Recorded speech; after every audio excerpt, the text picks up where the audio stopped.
What's up everyone? Welcome back to the channel. In this video, I'll show you how to fix the Epic Games Launcher Setup Wizard Ended Prematurely error, which is a pretty common issue on Windows, and walk you through the most reliable fixes. First, start with the simplest solution. Run the installer as administrator. Find the Epic Games installer file, right-click on it, and choose Run as Administrator.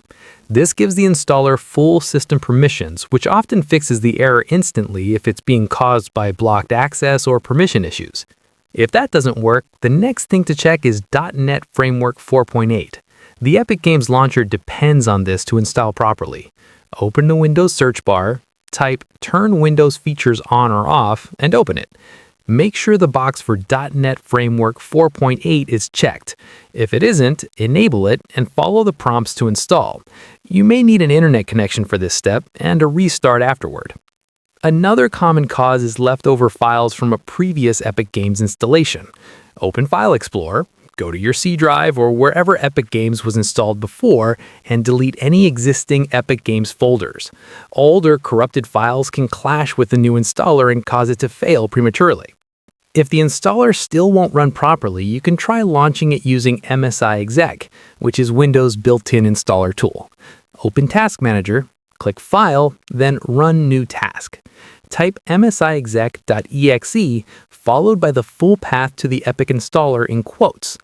Make sure you check the option to run the task with administrative privileges, then click OK and let the installer run.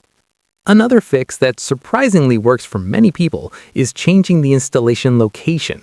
If your default drive has permission issues, disk errors, or low space, installing the launcher on a different drive can bypass the problem entirely.